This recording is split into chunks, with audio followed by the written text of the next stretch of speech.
जय हिंद फ्रेंड्स, मैं आदित्य स्वागत करता हूं आपका आपके अपने चैनल स्टडी विथ आदित्य में। दोस्तों, आज हम लोग 24 अक्टूबर 2023 के महत्वपूर्ण करंट अफेयर्स के बारे में चर्चा करेंगे। ये वीडियो बहुत ही अधिक इम्पोर्टेंट है, इसलिए आप सभी लोग वीडियो के अंत तक बने रहिएगा। चलिए आज की वीडियो शुरू करते हैं। आज का हमारा पहला सवाल है, संयुक्त राष्ट्र दिवस प्रतिवर्ष कब मनाया जाता है? बहुत ही इंपॉर्टेंट सवाल है, बहुत सारी परीक्षाओं में ये पूछा भी गया है। प्रश्न क्या है? संयुक्त राष्ट्र दिवस प्रतिवर्ष कब मनाया जाता है? ऑप्शन है 21 अक्टूबर, 22 अक्टूबर, 23 अक्टूबर या 24 अक्टूबर। सही जवाब है हमारा ऑप्शन डी, 24 अक्टूबर। 24 अक्टूबर को संयुक्त राष्ट्र दिवस मनाया जाता है। क्यों मनाया जाता है संयुक्त राष्ट्र दिवस? क्योंकि 24 अक्टूबर 1945 को संयुक्त राष्ट्र की स्थापना हुई थी। इसी उपलक्ष्य में प्रतिवर्ष 24 अक्टूबर को संयुक्त राष्ट्र दिवस मनाया जाता है। आइए महत्वपूर्ण बिंदु के बारे में चर्चा कर लेते हैं। संयुक्त राष्ट्र यानी यूनाइटेड नेशन की स्थापना 24 अक्टूबर 1945 को हुई थी। यह एक अंतर्राष्ट्रीय संगठन है और वर्तमान समय में इसमें शामिल सदस्यों की कुल संख्या कितनी है? 193 है। और अगर संयुक्त राष्ट्र का उद्देश्य देखें तो क्या है? अंतर्राष्ट्रीय शांति, सुरक्षा और सहयोग को बढ़ावा देना इसका प्रमुख उद्देश्य है। अगर वर्तमान समय में देखें संयुक्त राष्ट्र के कितने प्रमुख अंग हैं, तो कुल 6 प्रमुख अंग हैं। संयुक्त राष्ट्र महासभा, सुरक्षा परिषद, संयुक्त राष्ट्र आर्थिक एवं सामाजिक परिषद, चौथा है संयुक्त राष्ट्र न्यास परिषद, पांचवा है अंतर्राष्ट्रीय न्यायालय और छठा है संयुक्त राष्ट्र सचिवालय। इस प्रकार से कुल 6 प्रमुख अंग है। तो संयुक्त राष्ट्र दिवस कब मनाया जाता है? 24 अक्टूबर को मनाया जाता है। आइए हाल ही में घोषित किए गए महत्वपूर्ण दिवस के बारे में चर्चा कर लेते हैं। ये बहुत ही अधिक दिवस अब इम्पोर्टेंट है, जो किसी न किसी परीक्षा में जरूर आएगा। 23 जनवरी पराक्रम दिवस, 11 फरवरी समर्पण दिवस, 17 मार्च प्रेरणा दिवस, 14 अप्रैल समानता दिवस, 7 अगस्त भाला फेंक दिवस, 14 अगस्त विभाजन विभीषिका स्मृति दिवस, 23 अगस्त राष्ट्रीय अंतरिक्ष दिवस, 17 सितंबर सामाजिक न्याय दिवस, 5 अक्टूबर राष्ट्रीय डॉल्फिन दिवस, 15 नवंबर जनजातीय गौरव दिवस, 16 दिसंबर मैत्री दिवस, 26 दिसंबर वीर बाल दिवस। ये सभी दिवस बहुत ही इंपॉर्टेंट है, परीक्षा में कभी ना कभी पूछ लिया जाएगा। और सबसे जो नवीन है और जो सबसे इम्पोर्टेंट है ये है 23 अगस्त राष्ट्रीय अंतरिक्ष दिवस। ये बहुत ही इंपॉर्टेंट सवाल है, परीक्षा में जरूर पूछा जाएगा ये वाला। आइए प्रश्न संख्या 2 देखते हैं। हाल ही में किस राज्य सरकार ने डिजिटल डॉक्टर क्लिनिक योजना को शुरू करने की घोषणा किया है? क्या पूछा गया है? डिजिटल डॉक्टर क्लिनिक योजना को शुरू करने की घोषणा किस राज्य सरकार के द्वारा की गई है? ऑप्शन दिया गया है महाराष्ट्र, उत्तर प्रदेश, झारखंड या बिहार।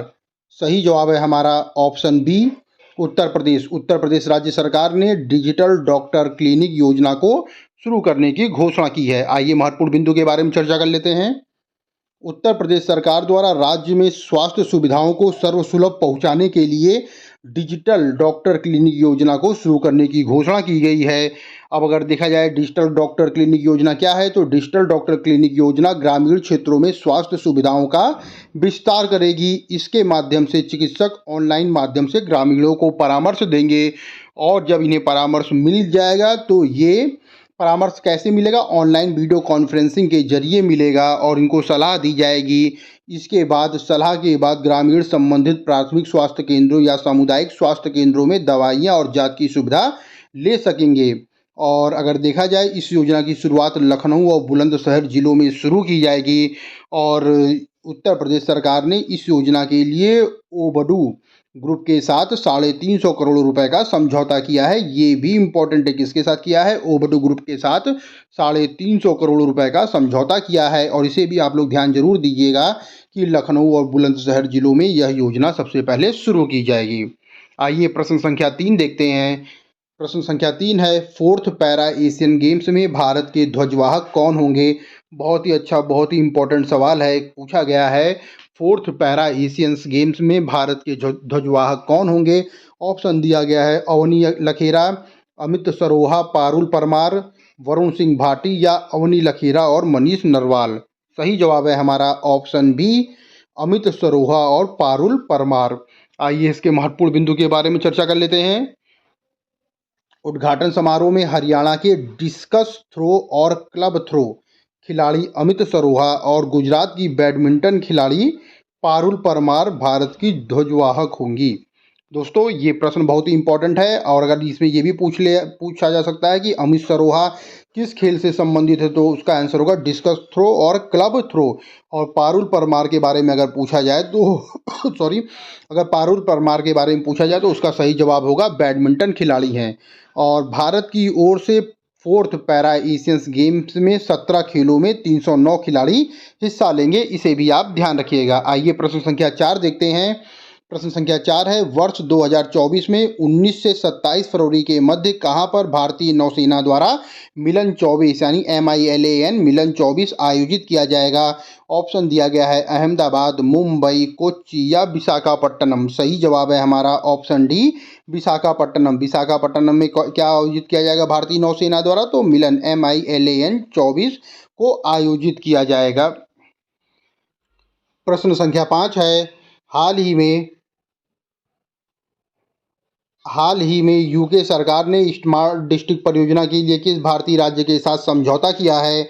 ऑप्शन दिया गया है राजस्थान, तमिलनाडु, मध्य प्रदेश या उत्तर प्रदेश। सही जवाब है हमारा ऑप्शन बी, तमिलनाडु। यूके सरकार ने स्मार्ट डिस्ट्रिक्ट परियोजना के लिए तमिलनाडु राज्य के साथ समझौता किया है। ये मोस्ट इंपॉर्टेंट सवाल है परीक्षा की दृष्टि से, इसे आप लोग ध्यान रखिएगा। प्रश्न संख्या 6 है, हाल ही में UNWTO यानी United Nation World Tourism Organisation ने भारत के किस गांव को सर्वश्रेष्ठ पर्यटन गांव की सूची में शामिल किया है। ऑप्शन दिया गया है इसमें धोरडो गांव, लेपाक्षी गांव, हम्पी गांव या उपरोक्त में से कोई नहीं। सही जवाब है हमारा ऑप्शन ए, धोरडो गांव। UNWTO यानी United Nation World Tourism Organisation ने भारत के धोरडो गांव को सर्वश्रेष्ठ पर्यटन गांव की सूची में शामिल किया है। अगर पूछा जाए धोरडो गांव कहाँ पे है, तो ये कहाँ पर है, गुजरात में है। और अगर जिला पूछा जाए, गुजरात में है। और अगर जिला पूछा जाए तो जिला कहाँ पे है, कच्छ जिले में है ये। आइए महत्वपूर्ण बिंदु के बारे में चर्चा कर लेते हैं। समरकंद उज्बेकिस्तान में आयोजित United Nation World Tourism Organisation UNWTO महासभा के दौरान वर्ल्ड टूरिज्म ऑर्गेनाइजेशन ने विश्व के 74 पर्यटन गांवों की सूची जारी की है और इसमें गुजरात के कच्छ जिले के ढोरडो गांव को भारत में सर्वश्रेष्ठ पर्यटन गांव का पुरस्कार दिया गया है। ये इंपॉर्टेंट सवाल है, इसे आप लोग जरूर ध्यान रखिएगा। और अगर पूछ लिया जाए किस राज्य में स्थित है ढोरडो गांव, तो उसका सही जवाब होगा गुजरात और जिला कच्छ जिला होगा। आइए प्रश्न संख्या 7 देखते हैं। प्रश्न संख्या 7 है, हाल ही में कौन सा देश महिला FIH हॉकी ओलंपिक क्वालिफायर की मेजबानी करेगा। इंपॉर्टेंट सवाल है, कौन सा देश महिला FIH हॉकी ओलंपिक क्वालिफायर की मेजबानी करेगा। ऑप्शन दिया गया है चीन, जापान, श्रीलंका, भारत।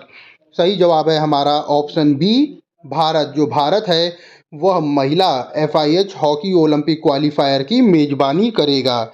आइए प्रश्न संख्या 8 देखते हैं। प्रश्न संख्या 8 है, आपदा प्रबंधन में किसमें, आपदा प्रबंधन में गोल्डन पीकॉक पुरस्कार से किसे सम्मानित किया गया है।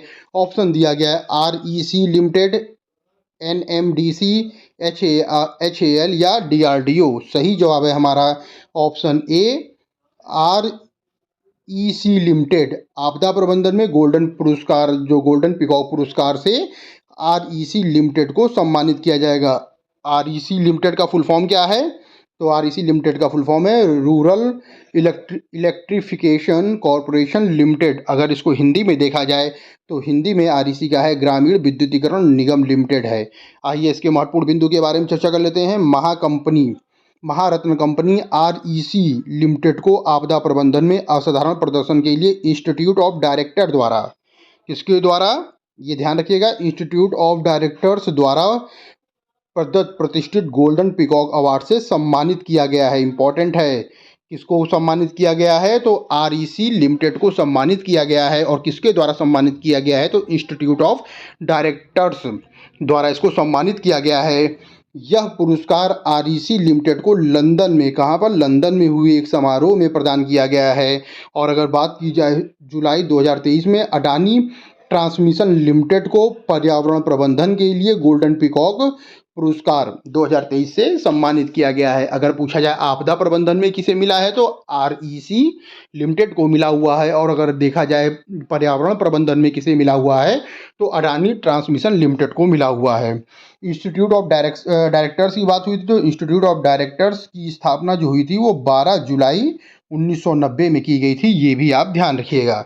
प्रश्न संख्या 9 है, हाल ही में किसे राज्य ऑब्लिक महाराष्ट्र कृषि मूल्य आयोग का अध्यक्ष नियुक्त किया गया है? ऑप्शन दिया गया है संजय पांडे, अतुल करवाल, पाशा पटेल या उपरोक्त में से कोई नहीं। सही जवाब है ऑप्शन सी, पाशा पटेल को राज्य कृषि मूल्य आयोग का अध्यक्ष नियुक्त किया गया है। इंपॉर्टेंट सवाल है ये भी।